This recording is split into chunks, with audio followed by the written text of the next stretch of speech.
Olá, Raul, tudo bem?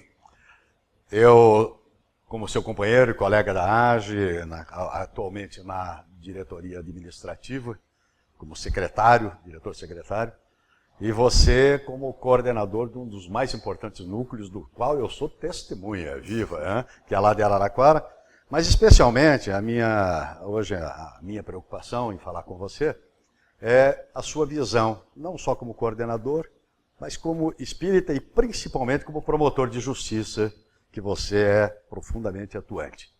E duas coisas. Hoje você trouxe uma palestra muito interessante sobre o meio ambiente, o respeito à terra para as presentes e futuras gerações, à luz do espiritismo. Mas, curiosamente, você escreveu no outro livro, Direitos Constitucionais e Espiritismo, que é a nossa segunda obra na AGE, você escreveu sobre o exercício da função legislativa e o espiritismo. São duas coisas completamente díspares, mas tem alguma conexão? Ou qual que você se sentiu melhor e que você pode, na verdade, afirmar que você faria com mais, na verdade, determinação? Gabriel, é um prazer participar desse bate-papo. Eu acho que a AGE vem desenvolvendo um trabalho magnífico nesse meio jurídico espírita, porque as pessoas devem saber, né, que não há ambiente mais materialista do que o ambiente jurídico. As pessoas se aproximam da justiça quase sempre se degladiando. Né? Há uma disputa por ganhar, há uma disputa por valores, há uma disputa por posses, por propriedades. São poucas as questões que chegam na justiça que não têm esse perfil materialista. Portanto, a AGE levando valores espirituais para esse ambiente da justiça, realiza um contributo ímpar, significativo, para a mudança de comportamentos na relação humana, na relação das pessoas, melhorando a qualidade espiritual dos operadores do direito e, consequentemente, melhorando a qualidade espiritual dos destinatários do trabalho da justiça. Mais especificamente na questão legislativa, que eu abordei no artigo anterior, também há esse esforço, esse desejo da AGE de que os princípios da doutrina espírita alcancem também o legislador. Sim. É o legislador que não pode se preocupar apenas com as questões materiais, apenas com as questões de poder, deve enxergar valores que são sublimes, que são superiores e que dependem muitas vezes da regulação legislativa. É o legislador que pensasse apenas em defender os grupos econômicos do momento, e essa é a tônica da atividade legislativa, né?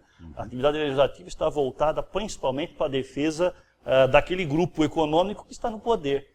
Infelizmente é isso. E, Raul, e essa mudança de comportamento desejada pela AGE é alguma coisa que pode fazer toda a diferença na qualidade da nossa legislação. E, Raul, então essa tônica materialista que deve ser evitada e se trabalha para uma modificação, pode ser aplicada essa mesma tônica ou esse mesmo comportamento dentro dessa tônica materialista no assunto relativo ao meio ambiente? Sem dúvida, porque se nós não tivermos uma nova ética para a questão ambiental, se nós não olharmos o problema de uma maneira diferente, nós estamos caminhando para aquilo que eu chamei de um ecocídio, um suicídio ambiental. Sim. Nós já estamos vivendo hoje as consequências desse comportamento despreocupado, desse comportamento predatório em relação ao meio ambiente. As pessoas às vezes acham que aquilo que acontece lá do outro lado do mundo, lá na África, lá na Malásia, não tem repercussão aqui. Isso é um sistema, há uma sintonia universal. A contaminação que acontece na outra ponta do mundo tem uma repercussão em qualquer outro ponto do planeta. O desmatamento que acontece na Amazônia provoca seca no sudeste, no sul. Estamos vendo aí o problema da falta de água no sistema Cantareira, em São Paulo. Isso não é outra coisa senão consequência de um dano ambiental.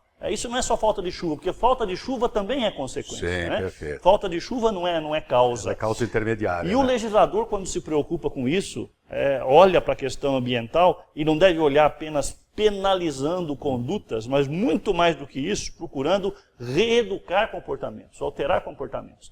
Essa mudança de comportamentos, ela começa dentro da casa de cada um, com pequenas atitudes, atitudes de de seletividade do produto que compra, do descarte do lixo, de embalagens de produtos, de todo tipo de produto que compra e principalmente até na seleção da alimentação. Eu acho que essa questão, principalmente da carne, nós precisamos enfrentar de uma maneira mais dura, mais responsável, porque a atividade pecuária no Brasil, ela é corresponsável pelos danos ambientais que nós enfrentamos no país. Portanto, predatória, né? Predatória. Nós não podemos fugir dessa consequência, né? A maioria das pessoas nasce em famílias que têm hábitos de consumo de carne desde pequeno, né? Nós fazemos as nossas áreas de lazer e construímos churrasqueiras nelas, né? Isso é comum. Não há quem não faça isso, ou são poucos aqueles que não fazem isso. Embora o número de vegetarianos no mundo tenha crescido muito. Eu fiquei espantado com uma estatística. Já são 600 milhões de vegetarianos no mundo. Nós estamos chegando aí a próximo de 8% da população que já não consome mais carne animal. Raul, e o Espiritismo tem uma vertente bastante, na verdade, ativa, no sentido de conscientizar e fazer com que as pessoas tenham essa consciência de não fazer mais a predação com relação aos animais. Aliás, você destacou muito bem isso na sua palestra. Eu acho que nós precisamos olhar para essa questão, antes mesmo da questão ambiental, olhar para isso como uma questão da vida. Aquela santidade da vida. E é uma santidade da vida que nós não podemos defender apenas para o ser humano, porque nós temos bandeiras, por exemplo, muito claras no Espiritismo a respeito do aborto, a respeito da eutanásia, e não admitimos isso em nome da vida que nós preservamos, que nós procuramos prestigiar. Agora, essa vida é apenas a vida humana? É apenas a vida humana? Ou os outros animais também merecem essa consideração?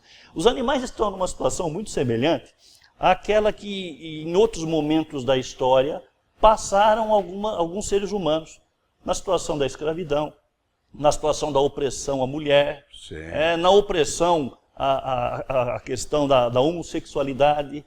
Eram grupos que não tinham voz para se levantar. E a mudança só ocorreu a partir do momento em que essas vozes surgiram. Os animais não têm essa voz. Os animais, o que é que eles têm para se preservar? Unicamente a vida. Não tem mais nada. E nós agimos em relação a eles com um movimento de tirania. O que se faz hoje em relação, principalmente ao gado, ao gado bovino, ao suíno e às aves, é um verdadeiro holocausto. 200 milhões de abates por ano só no Brasil. Por ano. E com condições que não levam em consideração alguma se esse animal sente dor, se esse animal tem estresse. E muito menos se ele é um espírito em evolução. Se ele é um espírito em evolução, se ele sofre ou se ele não sofre, se ele tem agonia, se ele fica desesperado ao ver que aquele animal à sua frente vai para o abate e vai cair ali na frente dele com um tiro na cabeça. Nós não temos mais essa sensibilidade. Por quê?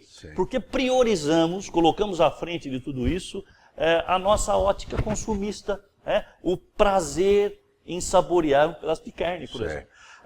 Eu acho que é uma questão que o espírita tem que enfrentar. Eu não estou querendo transformar todo espírito em vegetariano, mas eu acho que essa questão precisa ser enfrentada. Nós não podemos fugir disso, não podemos ter uma incoerência. Eu até citei alguns exemplos de situações incoerentes. Eu citei lá, por exemplo, uma sociedade protetora dos animais que, para angariar fundos para construir um canil, promoveu uma feijoada. Acho que isso é alguma coisa ilógica. Esses exemplos, na verdade, são marcantes para a consciência das criaturas.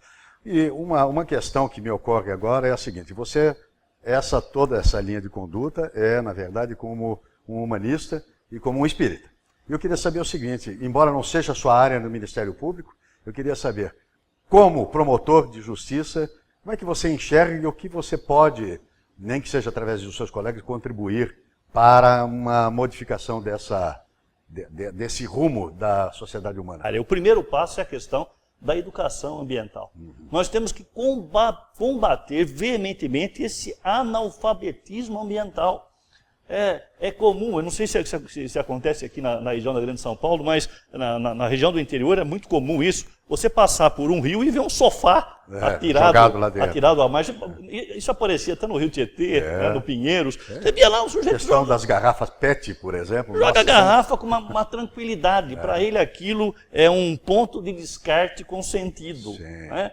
Nós precisamos mudar isso. O que é que o promotor pode fazer? Exigir, por exemplo, que cada município onde ele trabalha tenha um ponto de recebimento de volumosos. O sujeito tem que ter onde levar o sofá velho. É verdade. Porque ele taca no rio, porque ele não tem onde descarregar aquilo, ele não sabe onde jogar. E não é o poder público, que aí já é tua área mesmo, não é o poder público que deveria suprir essa necessidade de descarte de materiais, ao invés de ir para a natureza? Nós fizemos isso em Araraquara, obrigamos o poder público nós fizemos um TAC, um termo de ajustamento de conduta, para que o município criasse vários bolsões na cidade que recebesse esse tipo de produto. Porque onde não tem, onde a pessoa não é informada onde descartar, ela vai achar um lugar para aquilo. Né? E o lugar normalmente é um lugar aparentemente oculto para ela, é à beira de um rio, é uma mata, é onde ela joga uma coisa que não vai se degradar. Aquilo constitui um dano ambiental permanente. Então, na questão da educação, na questão de exigir do poder público mudanças de modelos de gestão, mudanças econômicas substanciais, porque também nós olhamos, por exemplo, para a questão do desmatamento da Amazônia, a gente olha e fala assim, pô, mas que absurdo, estão derrubando a Amazônia, olha os madeireiros invadindo, etc. Mas olha, por trás dessa questão tem um outro problema que tem que ser solucionado para que esse receba uma solução. É a questão social. Sim, tem gente que desmata ali porque ele não tem outra maneira de sobreviver, senão através da madeira, do carvão principalmente. São comunidades que precisam ter programas de incentivo a opções de a geração de renda sustentável.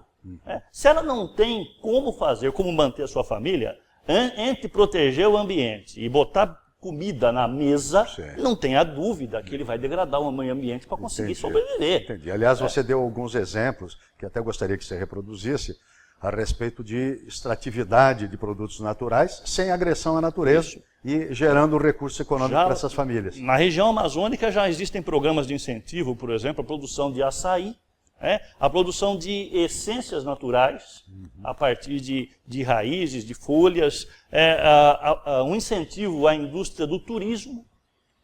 As pessoas precisam enxergar valores nisso. Atividades que são compatíveis com a floresta em pé.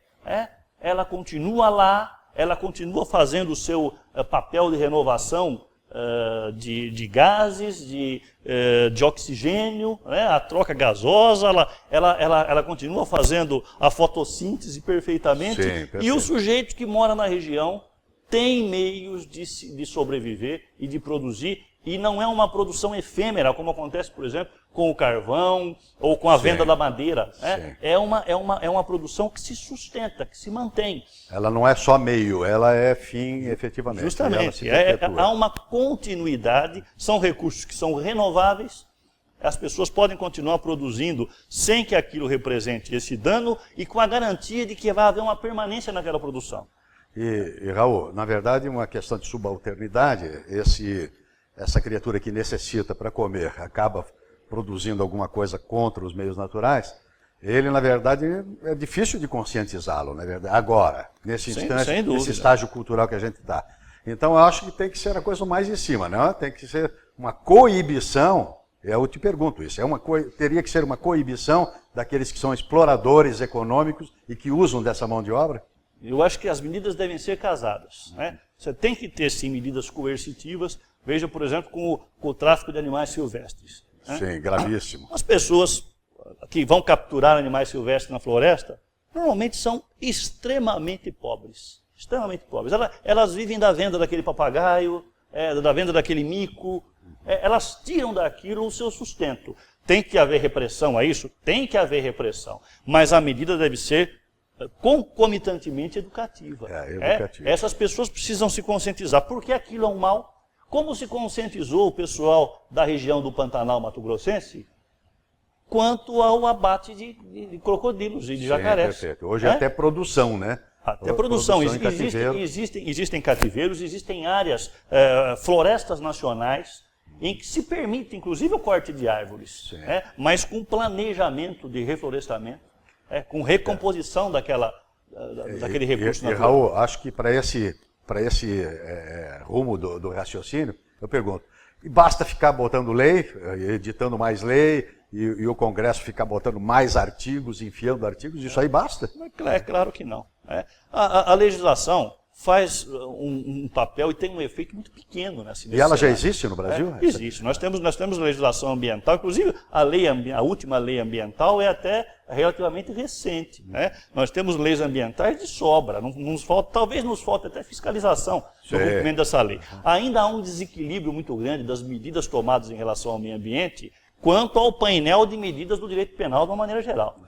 Eu mencionei aqui na palestra que existem situações em que é mais favorável o tratamento penal a um homicida do que aquele que mata um animal silvestre. Descasca uma árvore aí que está em extinção, né? Justamente. Às vezes acaba se colocando numa situação de crime inafiançável, são desequilíbrios da legislação, desequilíbrios que devem ser corrigidos. A legislação não resolve esse tipo de problema. A legislação, ela orienta, ela é um paliativo, mas ela não é a solução definitiva para isso.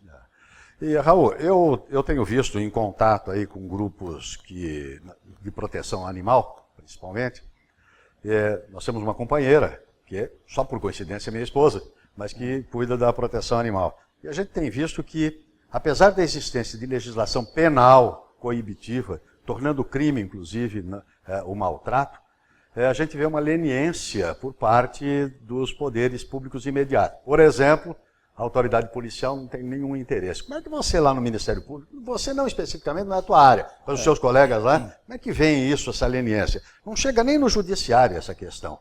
Para lá, não se quer fazer o boletim de ocorrência, o termo. E como é que o Ministério Público atua? Existe, inclusive, uma atuação específica do Ministério Público nesse sentido? Olha, aqui da proteção ambiental, dentro dela, animal. Aqui no estado de São Paulo, nós temos promotorias especializadas em meio ambiente. A questão animal e dos maus tratos pode se inserir na questão do meio ambiente ou pode se inserir numa promotoria criminal. Ainda a legislação punitiva de maus tratos é uma legislação ainda muito fraca. Muito fraca. E por trás desse comportamento do delegado, às vezes do promotor de justiça ou até dos órgãos do judiciário, por trás disso está a mesma raiz que leva a desvalorizar a vida do animal do abate para consumo. Preserva o minal, mas... Que é o chamado especismo. O que é o especista? O especista é o sujeito que distingue entre as espécies e dá valores diferentes para a vida em cada um desses núcleos. Ele diz, a vida humana é que tem que ser preservada. As outras vidas são secundárias. Não adianta eu querer defender esses interesses simplesmente porque esses interesses não existem. Não há interesse animal a ser defendido. É essa mentalidade que está por trás desse comportamento que admite maus tratos. Quer dizer, a questão de educação ambiental precede tudo isso.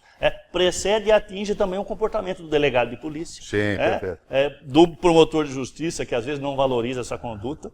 Vejam como as questões são complexas. Elas, na verdade, se sucedem e se avolumam. E nós temos que mudá-las na origem.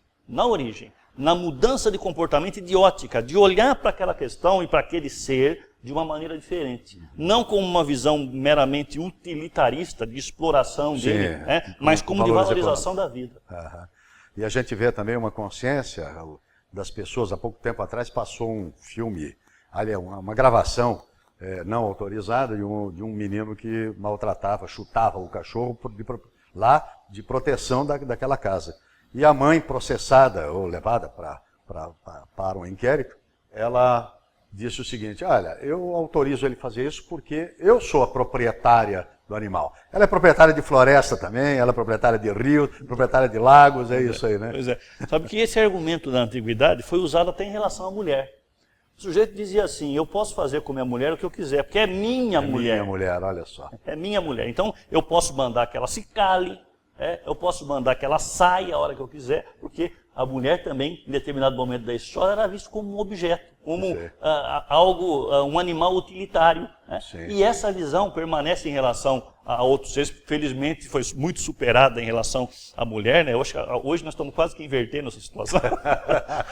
Raul, eu vou já partir para um outro filão da nossa conversa, que é uma proposta da AGE aí. Raul, mudando um pouquinho o enfoque, mas agora a gente permanecendo dentro de um fortíssimo objetivo fixado pela AGE, principalmente nesse nosso encontro aqui, nesse terceiro Conjuresp, em que nós temos aqui o mote Age com Ética. Onde é que nós podemos inserir, ou você pode inserir dentro desse contexto, tanto do seu artigo anterior, que era o aspecto legislativo, quanto, e o legislativo também vale também para a proteção do meio ambiente, e como para a sua palestra de hoje. Onde é que a ética é fundamental? Hein? Olha, nós vivemos uma verdadeira epidemia de falta ética em todos os campos. É mesmo. É a ética, então, a coisa. É a ética. Né? Nós vivemos isso no campo político, nós vivemos isso no campo empresarial. Olha, quando eu digo falta de ética, não é só a falta de ética do administrador público, porque as pessoas logo ligam a falta de ética à corrupção. Sim. E a corrupção não existe só no meio público, ela existe a corrupção no meio privado, e que é tão grave quanto a corrupção no meio público. Uma pesquisa recente demonstrou que 75% das empresas admitem e reservam recursos para atos de corrupção. Não diga. 75% das empresas chegam a reservar 10% do seu faturamento para achaques, para comprar soluções, para comprar contratos. Nós estamos vivendo aí um momento de escândalo envolvendo empresas públicas no âmbito nacional. A ética exige uma postura, um comportamento. A ética significa um modo reto, correto de se viver. E ela tem penetração em todas as áreas. Na área ambiental também. Sim. Ter um comportamento ambientalmente correto. Né? Aquilo que o documento da ONU, da ECO 92, a Carta da Terra, chama de um comportamento economicamente viável, socialmente justo, ecologicamente responsável.